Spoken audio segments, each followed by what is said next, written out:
est dans un accident qui arrive une quinzaine de fois par année dans le canton de Vaud. C'est l'automobiliste qui est distrait, en l'occurrence il manipule son smartphone, il fait un SMS, il répond à un message et puis il ne se rend pas compte qu'il arrive dans une zone de chantier. Puis au dernier moment, il est confronté au camion tampon qui est là pour protéger des ouvriers qui se trouvent juste derrière. Il termine sa course dans le camion tampon.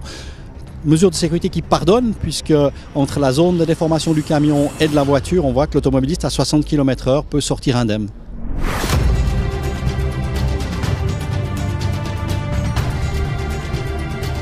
L'objectif pour les autorités vaudoises avec nos partenaires, c'est vraiment de sensibiliser les automobilistes sur le fait qu'ils doivent vouer toute leur attention à la route. Il vaut mieux s'arrêter pour répondre à un message, pour utiliser son smartphone, de garder toute son attention sur la route, de faire attention que derrière chaque camion tampon, il y a des ouvriers qui travaillent. Et donc l'objectif pour nous tous, usagers, autorités, c'est de sauver des vies. Aujourd'hui, les gens consultent leur smartphone sans s'en rendre compte. Donc ils ont même tendance, dans la voiture, à l'avoir juste à côté. Dès qu'il y a un message, un pop-up, une notification, de le consulter.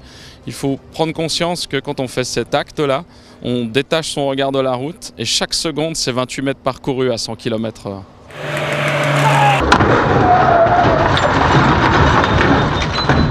Aujourd'hui, on était clairement dans un axe de prévention et il fallait sensibiliser. Il n'y a rien de tel que l'émotion. Vous avez un choc, vous avez un son, vous avez une image qui vous parle et on espère qu'à travers ce côté démonstratif, on va quand même véhiculer un message.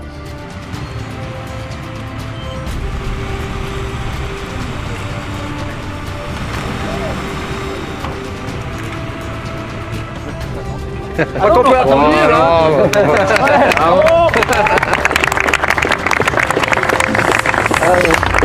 Vous étiez dans la voiture, comment est-ce que ça s'est passé pour vous? Alors c'est une première expérience pour moi puisque j'ai fait des reconstitutions d'accidents mais pas dans un camion à l'arrêt. Et je m'attendais à un choc, on va dire, plus net, plus violent. Et en fait, la décélération est très progressive. On aurait pu monter 5-10 km/h encore la vitesse en toute sécurité.